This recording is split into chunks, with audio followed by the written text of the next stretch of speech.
UDwayne "Keffe D" Davis ubhekene necala lokuba-ke nguqondongqondo ekusocongweni kuka-Tupac mhla ziyisi-7 kuMandulo ka-1996 kulandela ukuhilizisana okwenzeka eCasino, washona emva kwezinsuku eziyisithupha. Umsolwa ongumholi wamaqembu emgulukudu waboshwa wabeka icala lokubulala ngoMandulo ka-2023, kepha uyaliphika leli cala.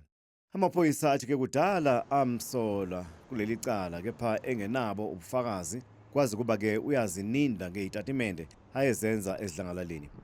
Amaphoyisa achaza uDavis njengobhongoza kuleli cala kulandela ukushaywa komshana wakhe ngabantu ababehamba noShakur eCasino yaseLas Vegas mhla ziyisi-7 kuMandulo ka-1996.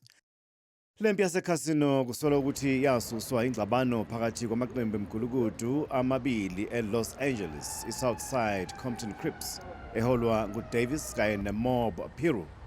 Amaphoyisa athi-ke yayiyamene noSuge Knight neDeath Row Records. UTupac neqembu lakhe-ke babeseLas Vegas ukuyobuka impi eyayiphakathi kukaMike Tyson noBruce Seldon. Kusolwa ukuthi uDavis wathola lesibhamu wasinika-ke abalisa ababili ababehlezi emumva emotweni yohlobo lwe-Cadillac emhlophe njengoba-ke babezulazula bethungatha uKnight noShakur emva kwengxabano. Ngokomthetho waseNevada ungabekwa icala lokubulala uma ubambe iqhaza ebugebengwini kepha awangadubula.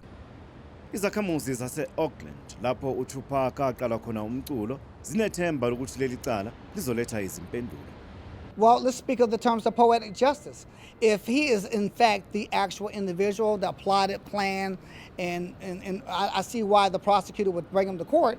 If he's able to be held accountable for it, yeah, that would definitely bring closure to our community and for even America abroad, especially in this date and time, you know. But let it be what the truth really is. Leli cala lizodonsa amasonto ayisithupha enkantolo yase-Las Vegas.